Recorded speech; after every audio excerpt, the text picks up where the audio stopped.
ඒ නිසා අපි සරණ ගිය ශාස්ත්‍රුන් වහන්සේ තරම් සුන්දර නායකයෙක් නැහැ. උන්වහන්සේ අනුව අපි අඩිය තිබ්බොත්.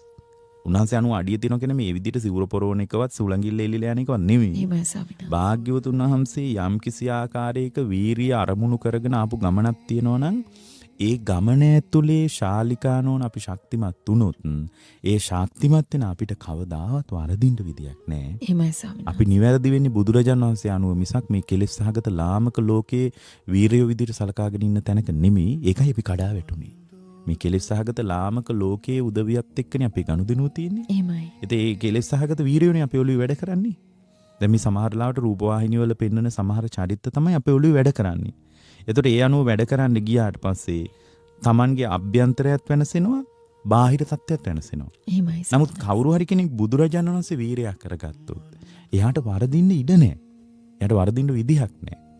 භාග්‍යතුන් වහන්සේ ඉවසන්න ඕන තැන හොඳට ඉවසලා තියෙනවා. භාග්‍යතුන් වහන්සේ කලබල වෙන්න ඕන තැන කලබල වෙලා තියෙනවා. ඒතකොට කෙනෙක් කියන්න පුළුවන් මේ බුදුරජාණන් වහන්සේ කලබල වුණා. ඒක වෙන්න බෑනේ කියලා.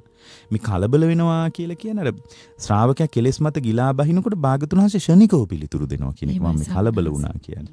ඒ නිසා මේ බුදුරජාණන් වහන්සේ වදාළ විදියට මේ උන්වහන්සේගේ ක්‍රමවේදයේ ඇතුලේ භාග්‍යතුන් වහන්සේගේ නායකත්වයේ උණුසුම ලබන්න කාට හරි හිතෙනවා නම් ඔයගොල්ලන්ට එක දෙයක් කරුණාවෙන් කියන්න. ඒ තමයි පුළුවන් තරම් Tamanගේ දර්ශනීය ගැන සංවේදී වෙන්න.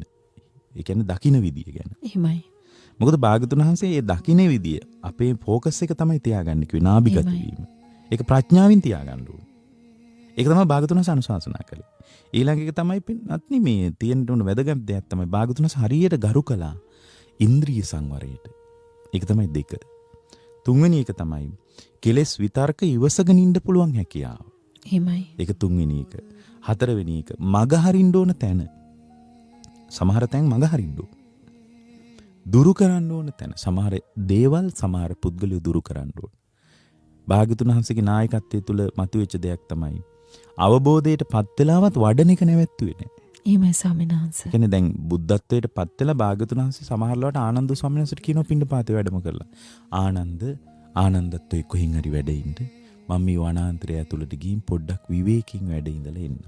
ඒතර භාග්‍යතුන් වහන්සේගේ විවේකී කියන්නේ සිත. ඒ කියන්නේ භාග්‍යතුන් වහන්සේ අර භාවනාව මත යෙදෙන හැකියාව. ඒතර ඒක භාග්‍යතුන් වහන්සේ තුල පැවතිච්ච ඉතා විශේෂ ලක්ෂණයක් විදියටයි ශාලිකානෝන අපි අඳුන ගන්න ඕනේ. එහෙමයි. ඒතකොට දැන් යම් වෙලාවක අර හිත වඩන එක කවදාවත් නවත්තන්න එපා. භාග්‍යතුන් වහන්සේගේ නායකත්වයේ උණුසුම ලබනවා නම් ඔය ටික තියාගන්න බුදුරජාණන් වහන්සේ විතරක් නෙමෙයි දෙව් මිනිස් ප්‍රජාව අතරම ඔබ ඉස්මතු වෙන්න ගන්නවා. බබලන්න ගන්නවා. ඔයගොල්ලන්